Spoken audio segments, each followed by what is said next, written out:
things could somehow summon ghosts, it surely would have happened by now. But still, she had hoped, despite all reason, that it might work. The house was quiet and lonely without her mother to straighten its picture frames and draw its curtains and fill the rooms up with her humming. Now, dishes piled in the sink, and the kitchen table was littered with bills and cards expressing sympathy, and an uncapped jar of honey whose contents had dribbled out onto the week-old newspaper resting beneath it. And though the idea of summoning ghosts sounded rather odd, Emmaline knew also that there was nothing odd about her father. Rather, he had loved her mother very much. Margot Beaumont had left them quite suddenly, after a short and unexpected illness, and there simply hadn't been time to prepare for such tremendous sorrow. When Margot died, her coffee cup was still in the sink, soaking in pink suds that shined and shimmered. Her slippers were neatly placed near the bathtub, and an oval nest of her fine gold hair was still caught in the brush beside the bathroom sink.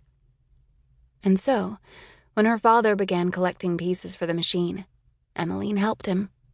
She brought him little rusted gears and nails, things she found on the side of the road mostly, and discarded paper clips that were bent out of shape.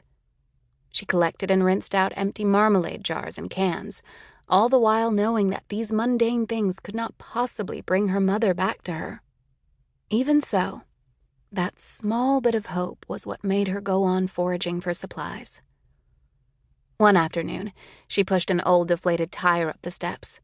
Her father was so pleased by this offering that he hugged her until her feet left the ground, and he twirled her across the kitchen and kissed the top of her hair.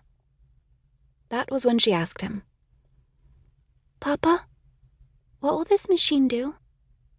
His answer was simple. "It will summon ghosts." "But how, Papa?" "Think of the puddles in the street after it rains," her father said. "Where do they go?"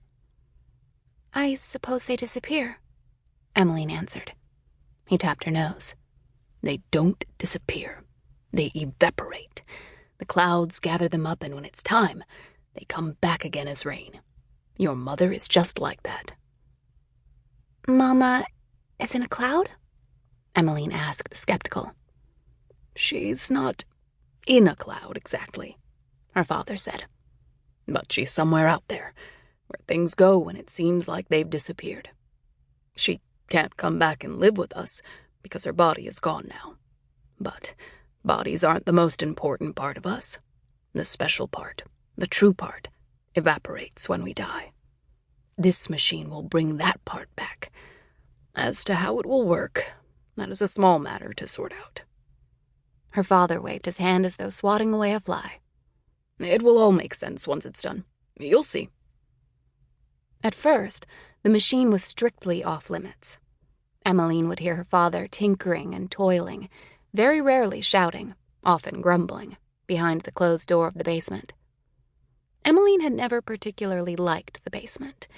It was dark and damp and full of spiders. But whenever she brought her father pieces for his machine, she found herself trying to peer into the dark stairwell over his shoulder, wanting to catch a glimpse of this thing that had come to consume him. But he always closed the door before she could see. With time, her father became as inaccessible as the machine. He stopped answering the door when she knocked. He was still in the basement when Emmaline returned from school in the afternoons. At 3:05 precisely, she would leave a sandwich on a plate at the top of the stairs. She would knock on the basement door only once, for she knew her father would know what it meant. Sometimes her father would retrieve the sandwich promptly. But sometimes, in fact, most times, the sandwich was still there in the evening when Emmaline emerged from her bath and had begun to prepare for bed. "Good night, Papa," Emmaline would say on such occasions. The only response would be the clatter and clamor of tools and gears.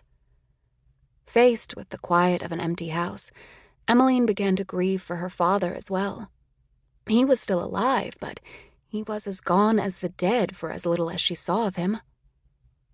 Late one night, kept awake by the thunking and banging in the basement, she climbed out of bed and made her way to the basement and threw open the door.